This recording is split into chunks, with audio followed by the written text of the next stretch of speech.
Hello students, welcome back on the topic setting up a new administration. नए प्रशासन की स्थापना। Warren Hasting governor general from 1773 to 1785 was one of the many important figures who played a significant role in the expansion of company power. Warren Hasting जो कि governor general थे 1773 से 1785 तक, ये अन्य गवर्नर जनरलों में एक महत्वपूर्ण व्यक्तित्व थे। Who played a significant role in the expansion of the company power. तो जो कंपनी के पावर को बढ़ाने में एक महत्वपूर्ण भूमिका अदा की। By his time the company had acquired power not only in Bengal. तो अपने समय में वो अब कंपनी खाली बंगाल पर ही पावर नहीं अपना स्थापित कर चुकी थी, बल्कि but also in Bombay and Madras. तो बॉम्बे और मद्रास पे भी कंपनी का कंट्रोल हो गया। British territories were broadly divided into administrative units called presidencies. तो ब्रिटिश की जो सीमाएं थी ये एडमिनिस्ट्रेटिव यूनिट में डिवाइड हुई, जिसको हम प्रेसिडेंसी उसको प्रेसिडेंसी कहा गया।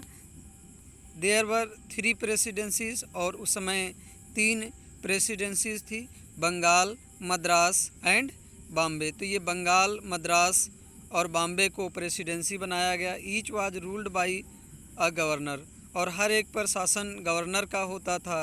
The supreme head of the administration was governor general, और जो प्रशासन का हेड होता था वो गवर्नर जनरल होता था। Warren Hasting the first governor general introduce several administrative reform. तो वारेन हेस्टिंग ये फर्स्ट गवर्नर जनरल थे जिन्होंने प्रशासनिक क्षेत्र में बहुत सारे सुधार किए। Notably in the sphere of justice, तो खासकर जो है न्याय के क्षेत्रों में। From 1772 a new system of justice was establish. तो 1772 से एक नया जो है न्याय का सिस्टम स्थापित किया गया। Each district was to have 2 courts. तो प्रत्येक डिस्ट्रिक्ट में 2 कोर्ट होते थे। एक क्रिमिनल कोर्ट जिसको फौजदारी अदालत कहते हैं, एंड ए सिविल कोर्ट जिसको दीवानी अदालत कहते हैं।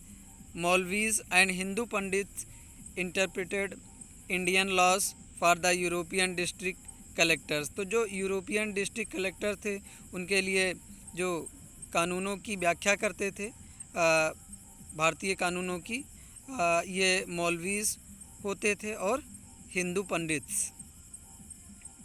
The criminal court were still under a qazi. तो जो क्रिमिनल कोर्ट था वो काजी के अंडर में था, एंड ए मुफ्ती, और मुफ्ती के अंडर में था, but under the supervision of the collectors. लेकिन वो कलेक्टर के निगरानी में ही वर्क करते थे।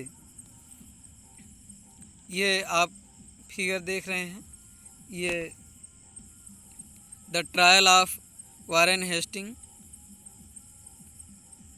ये वारेन हेस्टिंग पे इम्पीचमेंट महाभियोग चलाया गया है। उसका ये कोर्ट में उसकी मीटिंग जजमेंट के बारे में दिखाया गया। Painted by R.G.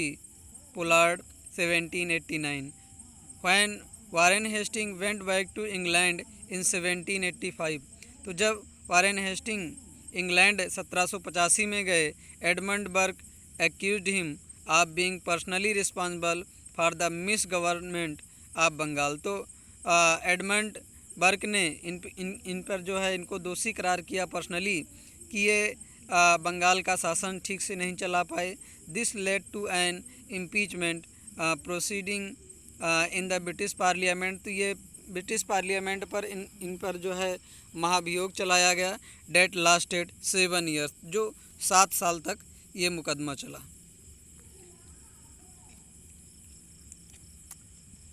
A major problem was that the Brahman Pandits gave different interpretation of local laws based on different schools of धर्मशास्त्र।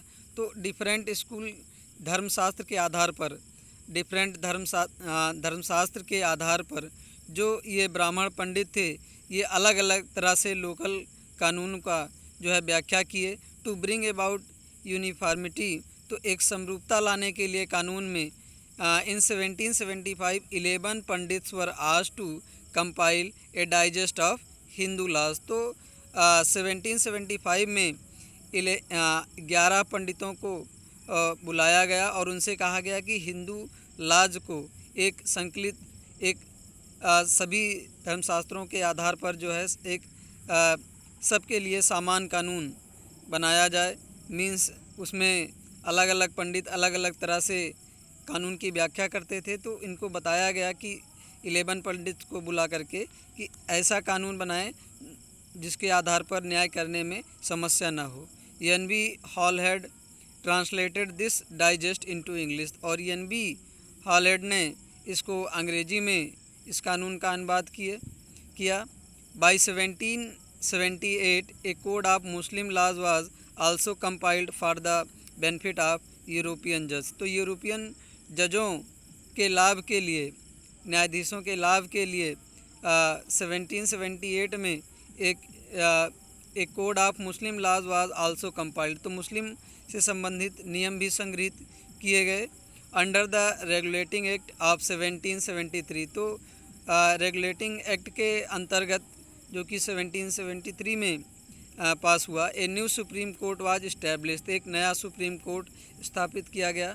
While a court of appeal, और अपीलीय स्तर पे एक कोर्ट इस्टेब्लिश भी किया गया। The Sadar Nizamat Adalat was also set up at Calcutta, तो ये द सदर निजामत अदालत ये इसकी भी स्थापना कलकत्ता में की गई।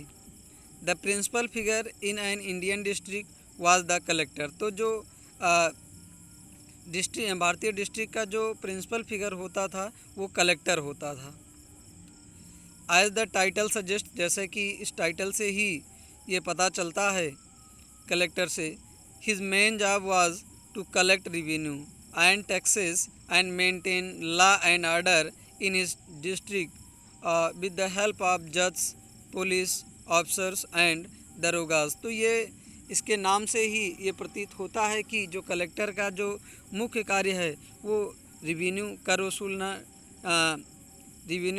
टैक्स वसूलना और maintain law and order in his district, तो अपने ज़िले में कानून व्यवस्था बनाए रखना विद द हेल्प ऑफ जज की मदद से, पुलिस ऑफिसर की मदद से और दरोगाज मतलब दरोगा की मदद से। तो हिज ऑफिस कलेक्ट्रेट, और उनका जो ऑफिस होता था उसको हम कलेक्ट्रेट बोलते थे। The collectorate become the new centre of power, तो इस तरह से कलेक्ट्रेट एक नया शक्ति का केंद्र बन गया। And patronage that steadily replaced previous holders of authority, तो जो पहले सत्ता का जो पावर था अब वो कलेक्टर के हाथों में आ गया। Thank you.